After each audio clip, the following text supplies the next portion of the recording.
this morning for a couple of reasons. Eddie Graham asked me, and I've learned from painful experience that when Eddie Graham asks, it's best to just do it. So I would tell the youth committee, if Commissioner Graham asked you to do something, just do it. But Eddie also told me that this was the youth committee.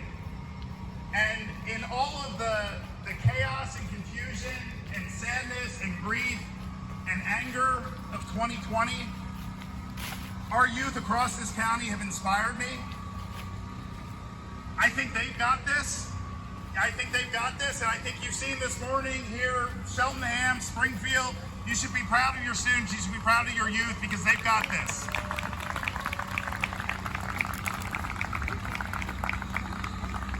You know, I just want to share a couple of thoughts about Breonna Taylor.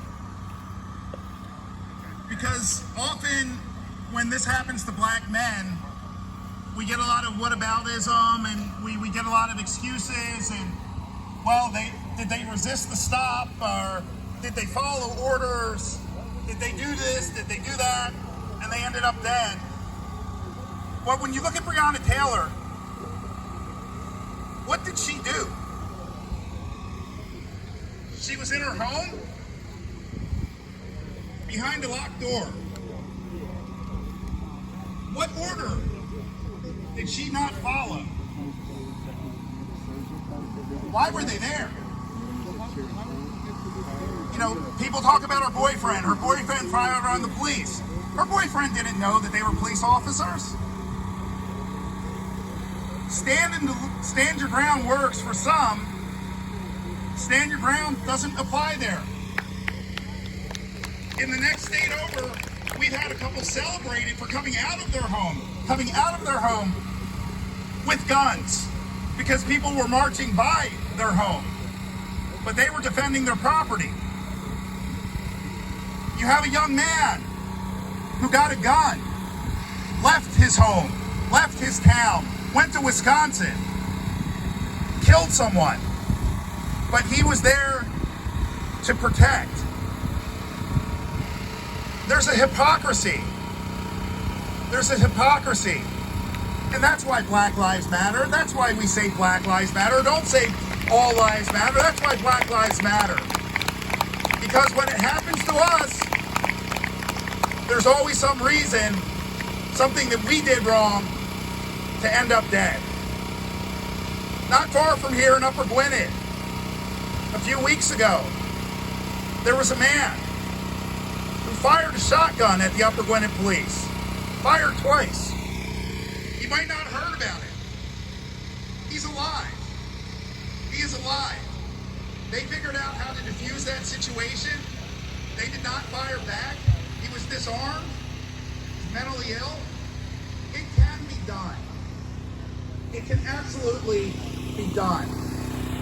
So, you know, I want our young people to know that I stand with you, but you need to continue to push us. You need to continue to agitate because it's gone on too long. We've known that the inequities were there. We've known that the disparities were there. We knew it before COVID. We know that black and brown people have been hit harder by COVID. We knew it, but it's happened. So enough is enough. You know, I'm the first black commissioner in Montgomery County history. And I didn't know it before I became a commissioner. And people started to ask, yo, what do you think? You're the first black commissioner. And I said, I've been black my whole life. So it's not really different. But I stand on the shoulders of the people who came before me. It's not important that I'm the first black commissioner. It's important that I'm not the last black commissioner. So that's why I stand with our youth to work for equality for all. I salute you all for giving up your Saturday morning to be here and stand with us all. And I salute Eddie Graham. You know, I tease him. But if Eddie asks you to do something, you know that it's right. You know that it's for the community. But you also know, what size do you wear, Eddie? Size 13. If you don't, you're going to get a size 13. So thank you all for being here this morning. Thank you for standing for Breonna Taylor. but thank you for standing with our youth. God bless.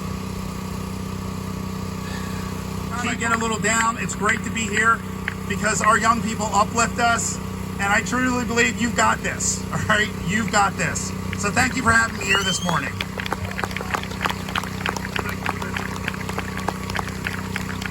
So I'm just going to cut the song, but thank you all for coming out. Thank you all for supporting Breonna and her family. Thank you for supporting our community. Thank you for supporting those young people over there. They're the reason that we are here today. They're the reason that we were here yesterday. They're the reason that we will be here tomorrow fighting for these exact people, this cause, to make sure that none of them are famous for the way they died, but the life that they have lived. Before I got here, I was over on the other side of the township at a Back the Blue rally. And I support police. I think that there's an important role for law enforcement in our community. But this day, this time is not about backing the blue. This time is about calling out injustices that are happening in this country every day, in every community. It has not happened here, not because it can't, but because it has not happened yet. And so there's always that item that we must keep in the back of our minds. For some of us, it holds in the front of our mind, that we must do all that we can to protect, to envelop, to wrap our arms around not only our young people, but our institutions, to make sure that yet does not come.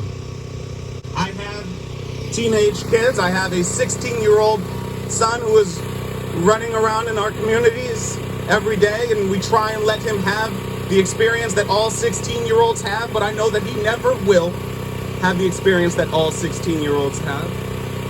I have a 13-year-old daughter. I wish on her the same.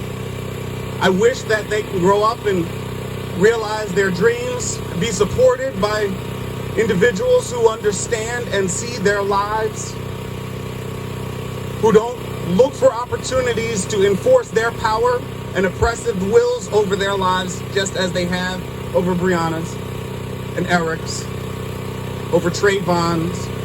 They knew they were going into a hostile situation because they were creating a hostile situation. We need to make sure that we rally ourselves around eliminating no-knock warrants and other injustices throughout our justice system, and we need to do that today. But that's Breonna Taylor's story. That's not the story of all of the folks that we think about when we say names of lives lost in this country. Breonna Taylor's story was one that a judge and a detective prescribed. George Floyd's story was one that a system just created and supported and encouraged in some ways. And we have way too many of those also. So when you leave here, you need to remember that when we say Black Lives Matter, we're thinking of them all. We're thinking of the injustices that happen. We're thinking of the police officers that are able to enforce power instead of compassion. Black Lives Matter is not a fad. It's not a moment that we're in. Black Lives Matter is not something that we are borrowing from an NFL quarterback because we thought it's cool. It's not actually even an indictment of police officers, per se. Black Lives Matter is a fact. It also is a contradiction of statistics. It is a contradiction of our reality.